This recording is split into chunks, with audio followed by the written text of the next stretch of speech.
In my life, I've been trying to figure out where to go, how to get there, what I should do, what I shouldn't do. I've been in this analysis paralysis for a while. And because of that, I've had a later start than other people. I feel like that just now I'm getting to the point of where I'm actually figuring out what I want to do with my life. And this video is for those people who think that just because that you're over the age of 30, that doesn't necessarily mean that life is over. It could just be beginning. And I see a lot of people on the internet not necessarily talking about people in their 30s that are trying to restart life and trying to figure out life. And so that's where I come in. And so this video is for people who are beating themselves up and saying, I don't know where I'm going, I don't know where I'm heading. And you see all of these people that have their life figured out, but what you don't see are the hardships and the things that they had to do in order to get there. And so I want to share my hardships with you and what my journey has been like. So hopefully it'll make you feel a little bit better.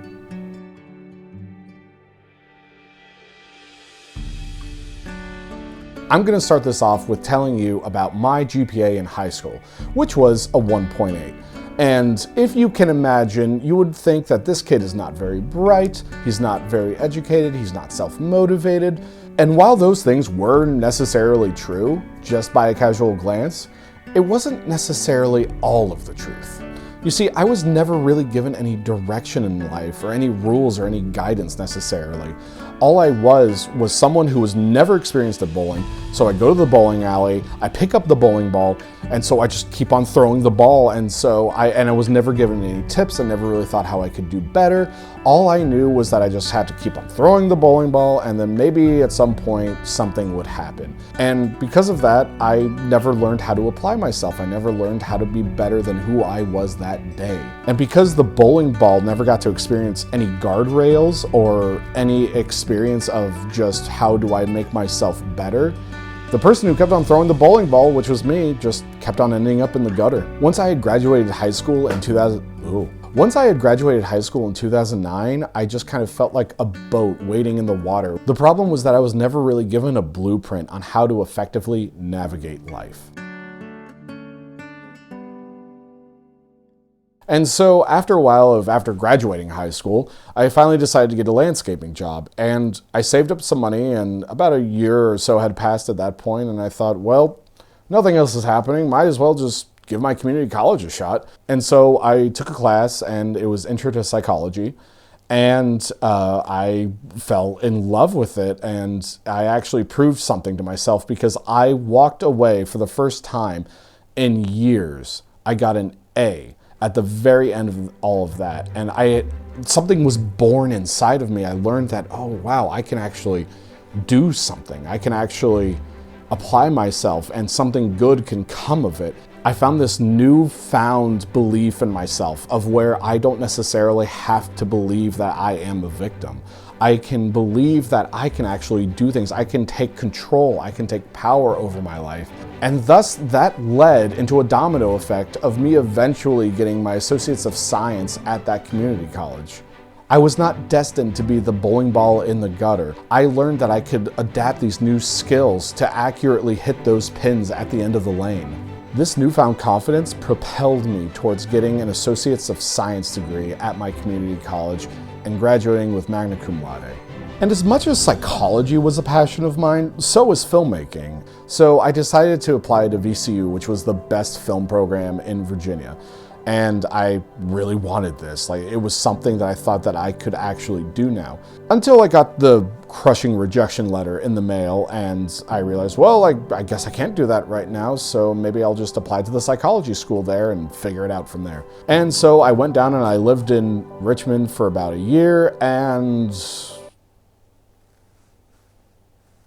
it was a place that I lived for a year. No, I mean, it wasn't that bad, but it just wasn't for me, and I just didn't find my calling there. It just didn't feel right to me. I felt like that, I feel like I should be applying myself more, and it kind of felt easy to get into this school, even though, the best film school is there, and I just got into the psychology program. It just didn't feel right.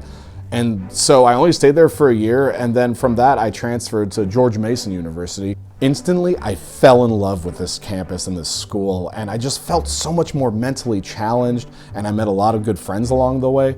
I continued doing my psychology degree in George Mason because I was thinking that, well, I might as well just try doing the psychology degree for now, and then maybe I can just work on film on the side. And little did I know that George Mason would be able to open the door for me to get into Oxford University for the last part of my degree.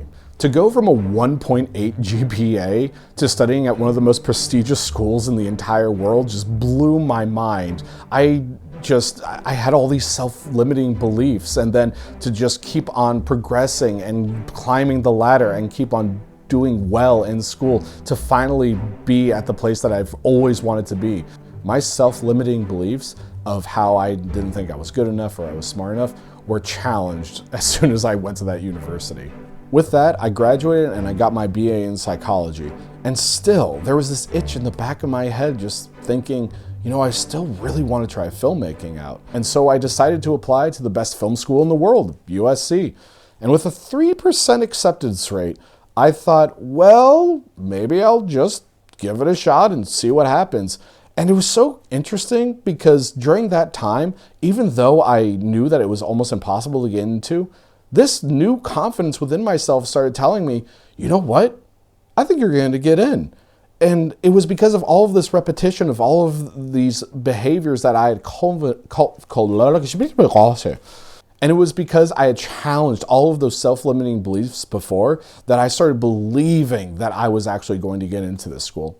And I got into the school. I believed that I was going to get into it, and I did. And so I started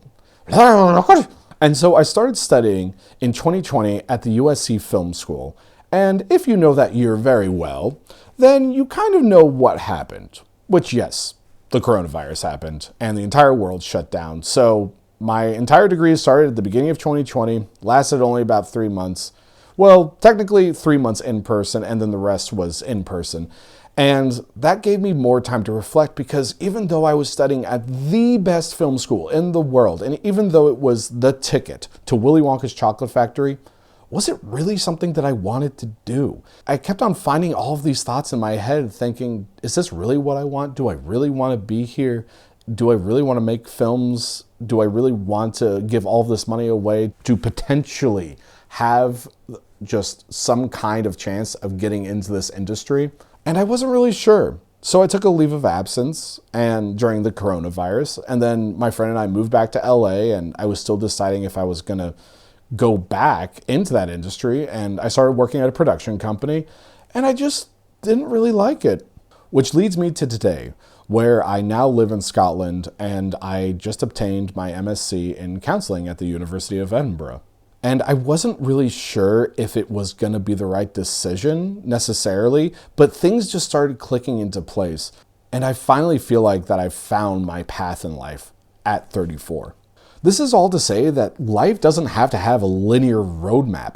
The reason why I share this story with you is because if you look at it like, wow, you just went from one university to another university to another university to another university, is that the most effective way to live life? No, absolutely not. Doesn't make any logical sense at all.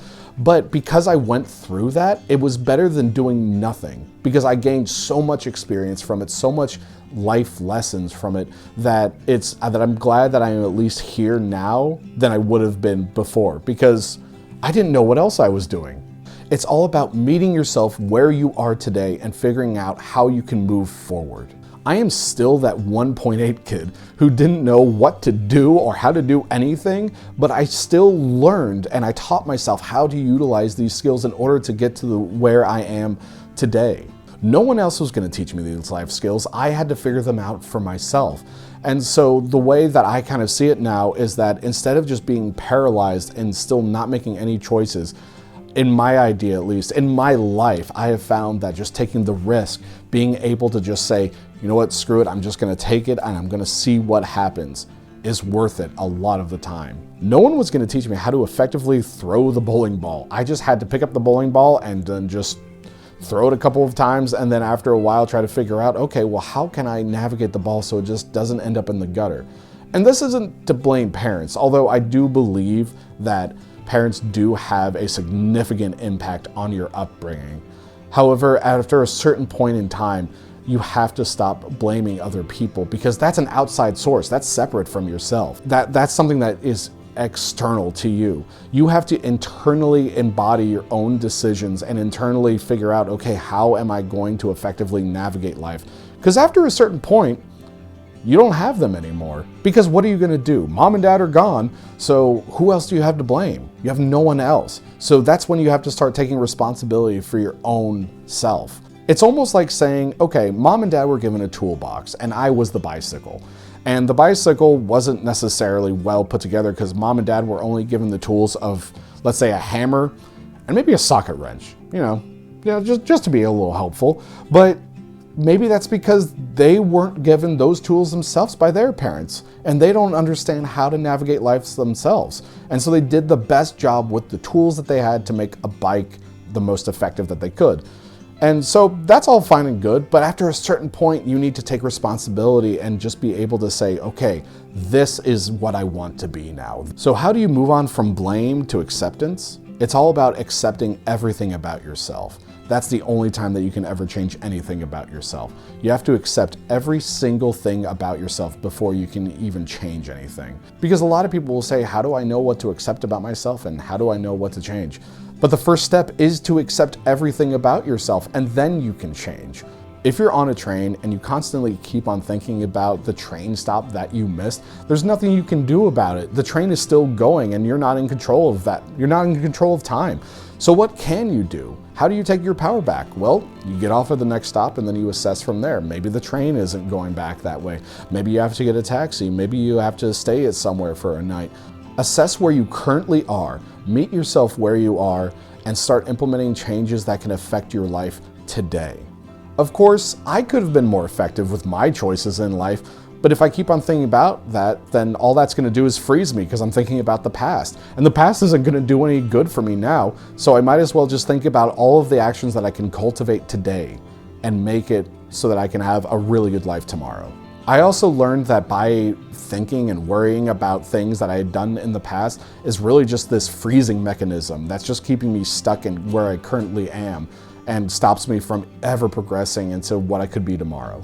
It literally stops me from moving forward in the present moment. So what do you need to do to start living more effectively? Live for today, not tomorrow or yesterday. This helps cultivate actions for today to live a better tomorrow. Meet yourself where you currently are, not where you think you should be. If your mind cultivates the word should, then you should get rid of that because that's coming from a comparison and it's not going to help you at all. Anyways, I hope that video was helpful and I'll see you later.